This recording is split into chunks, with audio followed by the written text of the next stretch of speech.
Here's how you can create a Google Forms survey questionnaire using Google Forms.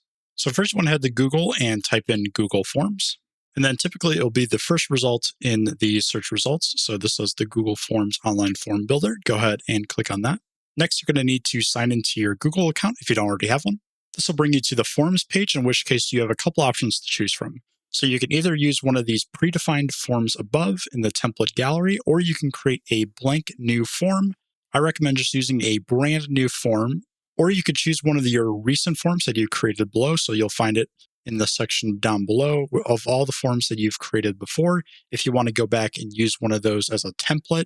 But for this tutorial, we're just going to create a brand new blank form. So I'm going to go to where it says blank form at the top left. And now we're on the form builder page, in which case we can go ahead and start building out our form.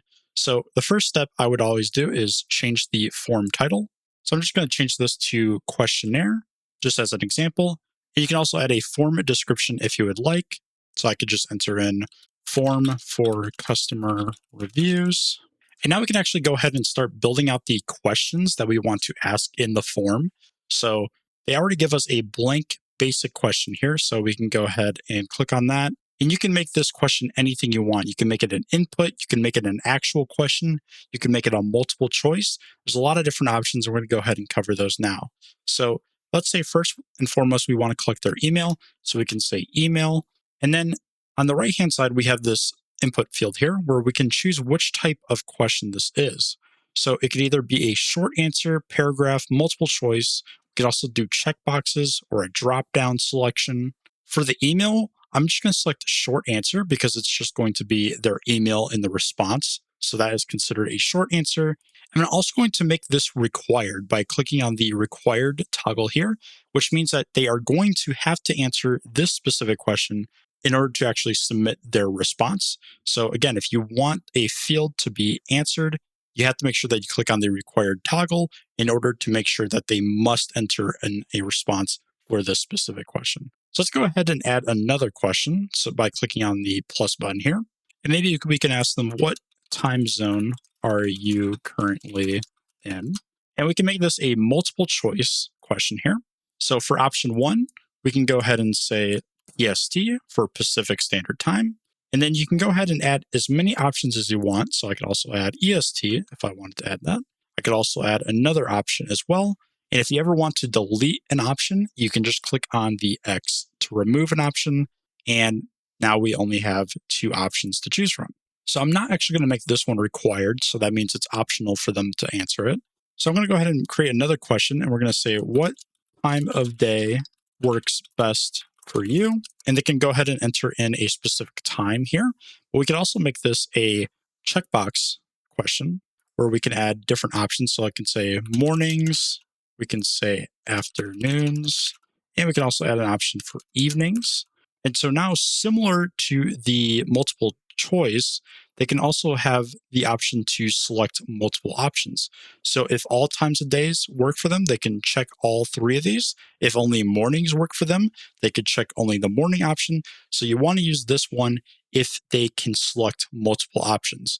And you can also divide your questions into different sections. So if we add a section here, now it's split up into a completely new section. We can give that section a title. Let's just call it section 2, just as an example. And we can go ahead and start adding questions under this specific section. So that's just a nice way to organize all of your questions. So that way, when you go look at the responses, everything is neatly organized. So before we actually publish this form, let's go ahead and go to the settings option here. And let's look at the different settings we have. So the first setting is make this a quiz. This is good for if you're a teacher and you want to give out a quiz in the form of using Google Forms, you can use this. You can manage how responses are handled. So under collect email addresses, you can choose to not collect. You can choose verified emails, or you can do responder input. You can choose to allow to give them a copy of their response. You can allow people to edit their response after they submit it. You can choose how many responses they can actually submit. So if you want them to submit only one response, you could just limit them to one.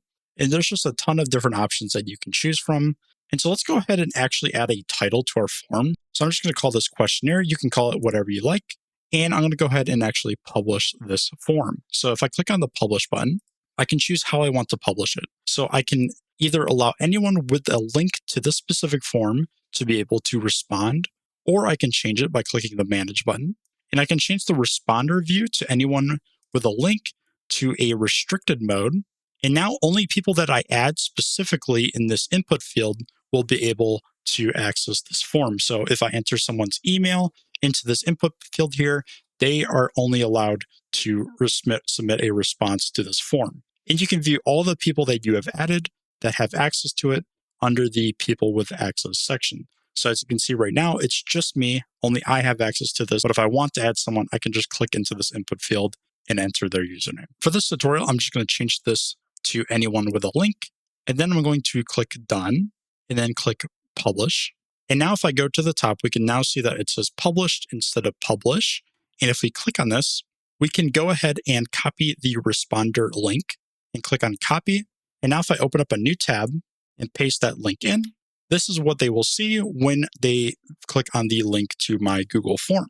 We entered the email section here, and it's required as indicated by this asterisk here. They can choose which time zone they are in. And they can also choose what time of day works best for them. So they can choose either all of them, just mornings, or just evenings. And now if they click on next, you can see all the questions in that specific section. So if I go ahead and click on where it says submit, it'll tell me that the response has been recorded. And if I go back to the Google Form Editor, I can now see a 1 next to the responses here. So if we click on the responses, now we can see we have a summary of all the responses here. So I only have one response, of course, because I just did that test one. And so what's cool about Google Forms is it actually shows you in graph form all of the responses summarized, so you can see how everyone fits into the big picture. If we look at the individual tab, we can see individual responses in all of the questions and answers that they have given. And if we want to link this to a Google Sheet, we can just click on the Link to Sheets button, and we can get that in a Google Sheets form. So that is how you can create a Google Forms survey questionnaire. If this video helped you guys out, please leave a like. That's going to do it for this video. Thank you so much for watching, and I hope this helped you out.